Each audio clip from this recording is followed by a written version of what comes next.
When everything seems to be going against you, remember that the airplane takes off against the wind, not with it. If you look at what you have in life, you'll always have more. If you look at what you don't have in life, you'll never have enough. The battles that count aren't the ones for gold medals. The struggles within yourself, the invisible battles inside all of us, that's where it's at.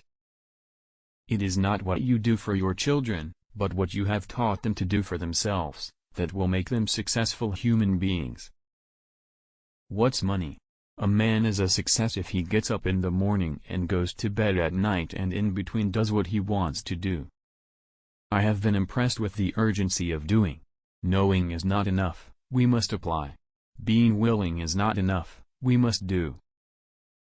Challenges are what make life interesting, and overcoming them is what makes life meaningful. We must believe that we are gifted for something, and that this thing, at whatever cost, must be attained. First, have a definite, clear practical ideal, a goal, an objective. Second, have the necessary means to achieve your ends, wisdom, money, materials, and methods. Third, adjust all your means to that end. When one door of happiness closes, another opens, but often we look so long at the closed door that we do not see the one that has been opened for us. When I was 5 years old, my mother always told me that happiness was the key to life. When I went to school, they asked me what I wanted to be when I grew up. I wrote down happy. They told me I didn't understand the assignment, and I told them they didn't understand life.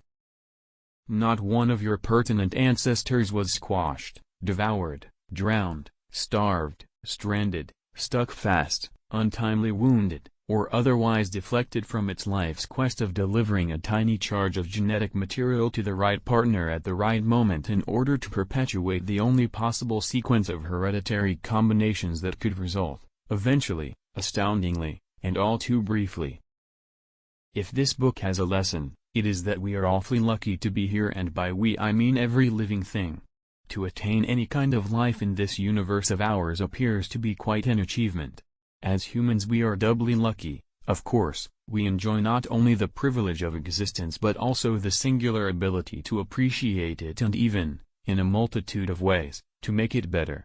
It is a talent we have only barely begun to grasp. Because we humans are big and clever enough to produce and utilize antibiotics and disinfectants, it is easy to convince ourselves that we have banished bacteria to the fringes of existence. Don't you believe it?